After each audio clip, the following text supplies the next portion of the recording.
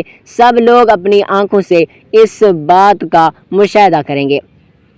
ایک روز حضور پاک صلی اللہ علیہ وآلہ وسلم خانہ کعبہ کے پاس نماز پڑھ رہے تھے تو یہ مغرور کہنے لگا کہ میں نے تمہیں یہاں نماز پڑھنے سے منع نہیں کیا تھا؟ تمہیں معلوم نہیں کہ جتنے میرے دوست ہیں اتنے اور کسی کے نہیں ہیں؟ نبی کریم صلی اللہ علیہ وآلہ وسلم نے اسے جھڑک دیا۔ اسی وقت حضرت جبرائیل علیہ السلام حاضر ہوئے، یہ پیغام ربانی سنایا۔ ترجمہ پس وہ لائے اپنے ہم نشینوں کو، ہم اپنی مدد کے لیے ہم جہنم کے فرشتوں کو بلائیں گے۔ حضرت جبرائیل علیہ السلام نے کہا اللہ کی قسم اگر اس نے اپنے دوستوں کو بلایا تو اسی وقت عذاب کے فرشتے اسے پکڑ لیں گے۔ ایک روز پھر اس بدبخت نے حضور پاک صلی اللہ علیہ وآلہ وسلم کو نماز پڑھتے دیکھا تو پھر کہنے لگا کیا تمہارے سامنے محمد مصطفیٰ صلی اللہ علیہ وآلہ وسلم اپنے سر کو معاذ اللہ خاک آلود کرتا ہے یعنی سجدہ کرتا ہے؟ لوگوں نے کہا ہاں۔ اس ملعون نے کہا لا تو عزہ کی قسم اگر میں نے اس کو اس طرح نماز پڑھتے ہوئے دیکھا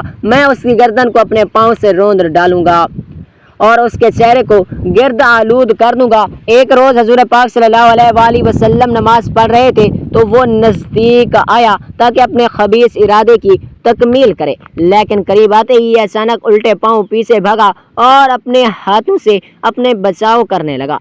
لوگوں نے اس سے کہا کہ ابو جہل تمہیں کیا ہو گیا، کیا کر رہے ہو؟ اس نے کہا میرے درمیان اور ان کے درمیان ایک خندق ہے جس میں آگ بھڑک رہی ہے، ایک ہولناک منظر ہے اور فرشتے پر مارتے نظر آ رہے ہیں۔ حضور پاک صلی اللہ علیہ وآلہ وسلم نے فرمایا اگر وہ بدبخت میرے قریب آتا تو فرشتے اس پر جھپٹ پڑتے اور اس کو ٹکڑے ٹکڑے کر دیتے۔ ابو جہل عمر بن حشام کا جنت میں کھجور کا درخت والا واقعہ ایک مشہور ولی اللہ سیدنا ابو دردہ رضی اللہ تعالیٰ عنہ سے منسوب ہے جو بعض روایات میں بیان ہوا۔ یہ واقعہ ابو جہل کی عداوت رسول صلی اللہ علیہ وسلم اور اس کے انجام کی عجیب حکایت بیان کرتا ہے۔ ایک دن رسول اللہ صلی اللہ علیہ وآلہ وسلم مسجد نبوی میں تشریف فرما تھے کہ ابو جہل اور کچھ مشرکین مکہ آپ صلی اللہ علیہ وآلہ وسلم کو تنگ کرنے کے لیے آئے۔ ابو جہل نے گستاخی کرتے ہوئے کہا اگر محمد مصطفیٰ سچے نبی ہیں تو مجھے جنت میں سے ایک کھجور کا درخت دکھائیں۔ اس پر رسول اللہ صلی اللہ علیہ وآلہ وسلم نے فرمایا اگر تم نے یہ کھجور کا درخت دیکھ لیا تو کیا تم ایمان لے آؤ گے؟ ابو جہل نے انکار میں سر ہلایا اور مسکرا کر کہا ہاں اگر مجھے جنت کا کھجور کا درخت دکھا دو تو میں مان لوں گا۔ اس پر رسول اللہ صلی اللہ علیہ وآلہ وسلم نے دعا فرمائی اور اچانک ایک کھجور کا درخت ظاہر ہوا جس کے پھل چمکدار اور خوشبودار تھے۔ یہ منظر دیکھ کر ابو جہل اور اس کے ساتھی حیران ہو گئے۔ ابو جہل نے درخت کو پکڑنے کی کوشش کی لیکن درخت غائب ہو گیا۔ رسول اللہ صلی اللہ علیہ وآلہ وسلم نے فرمایا اے ابو جہل یہ تیرے لیے نشانی تھی لیکن تو نے اسے قبول نہ کیا، اگر تو ایمان لے آتا تو یہ درخت تیرا ہو جاتا، اب تیرا ٹھکانہ جہنم ہے۔ ابو جہل نے پھر بھی انکار کیا اور کہا یہ محض جادو ہے۔ یہ واقعہ ابو جہل کی حد دھرمی اور کفر کی انتہا کو ظاہر کرتا ہے۔ بعد میں ابو جہل جنگ بدر میں مارا گیا جہاں اس کا انجام انتہائی ذلت اور آمیز ہوا۔ یہ روایت بعض تاریخی کتب اور اس کے سند ضعیف یا موضوع ہو سکتی ہے، اس لیے اسے سنیں اور عبرت حاصل کریں لیکن اسے صحیح حدیث نہ سمجھا جائے۔ ترجمہ اور جو شخص رسول کی مخالفت کرے بعد اس کے کہ اس کے لیے ہدایت واضح ہو چکی ہو اور مومنوں کے راستے سے کے سوا کسی اور کی پیروی کرے تو ہم اسے اسی طرح پھیر دیں گے جس طرح وہ پھر گیا اور اسے جہنم میں داخل کریں گے اور وہ بہت برا ٹھکانہ ہے۔ آپ کے ذکر کردہ کے مطابق ام المومنین حضرت ام سلمہ رضی اللہ تعالیٰ عنہ سے منسوب ایک روایت میں آیا ہے کہ رسول اللہ صلی اللہ علیہ وآلہ وسلم نے ایک خواب میں جنت کا ایک خوبصورت کھجور کا درخت دیکھا جو دیگر درختوں سے ممتاز تھا۔ آپ صلی اللہ علیہ وسلم نے دریافت کیا یہ کس کا درخت ہے؟ تو بتایا گیا کہ یہ ابو جہل کا درخت ہے۔ یہ سن کر آپ صلی اللہ علیہ وآلہ وسلم کو بہت زیادہ تعجب ہوا۔ ابو جہل کے لیے یہ درخت آزمائش اور نشانی، اگر وہ ایمان لے آتا تو یہ درخت اس کے لیے جنت میں ہوتا، لیکن اس نے اپنی ہٹ ڈرمی کی وجہ سے اس نعمت کو کھو دیا۔ نمبر 2، اللہ کی رحمت کی وسعت۔ یہ خواب اللہ تعالیٰ کی رحمت کی وسعت کو ظاہر کرتے ہیں کہ وہ ابو جہل جیسے سخت دشمن اسلام کو بھی توبہ کا موقع دیتا ہے، لیکن اس نے اسے ٹھکرا دیا۔ عبرت کی بات یہ ہے کہ وہ ہمیں بتانا ہے کہ کفر و شر انسان کو بڑی سے بڑی نعمتوں سے محروم کر دیتا ہے۔ ابو جہل کے پاس موقع تھا، لیکن اس نے اپنی ضد کی وجہ سے جنت کو جہنم میں بدل دیا۔ روایت بعض قصص الحکایات کی کتابوں میں ملتی ہے، لیکن اس کی سند صحیح نہیں، بلکہ یہ ضعیف موضوع یا من گھڑت ہو سکتی ہے، اس لیے اسے عبرت کے طور پر پڑھا جائے، لیکن اس سے مستند احادیث نہ سمجھا جائے۔ اللہ کی نعمتیں ہر ایک کے لیے ہیں، لیکن شرط ایمان اور اطاعت کی ہے۔ دشمنان اسلام کو بھی توبہ کا موقع ملتا ہے، لیکن وہ اپنے ذہن میں ہلاک ہو جاتے ہیں۔ ہمیں اپنے دل میں کسی کے لیے بھی مایوسی نہیں رکھنی چاہیے، کیونکہ اللہ کی رحمت بہت ہی وسیع ہے۔ قرآن مجید میں ہے، اے میرے بندو جنہوں نے اپنی جانوں پر زیادتی کی ہے، اللہ کی رحمت سے کبھی بھی نا امید نہ ہونا، بے شک اللہ تمام گناہوں کو بخش دیتا ہے۔ اللہ ہمیں ہدایت دے اور دشمنان اسلام کی طرح ہٹ دھرمی سے بچائے رکھے۔ اللہ تعالی ہمیں ابو جہل جیسے سرکشی سے بچنے اور رسول پاک صلی اللہ علیہ وآلہ وسلم کی اطاعت کرنے کی توفیق عطا فرمائے، ہمیں 5 وقت کا نمازی بنائے۔ میرا سنانا اور آپ کا سننا اپنی پاک بارگاہ الہی میں قبول و منظور فرمائے اور ہمارا خاتمہ ایمان پر فرمائے، آمین یا رب العالمین۔ ناظرین، ویڈیو اچھی لگی ہو تو ویڈیو کو لائک کریں، شیئر کریں، ہمارے چینل کو سبسکرائب ضرور کیجیے گا اور کمنٹ باکس میں اپنی قیمتی رائے کا اظہار ضرور کریں۔ اگلی ویڈیو تک کے لیے اجازت دیجیے، اللہ حافظ۔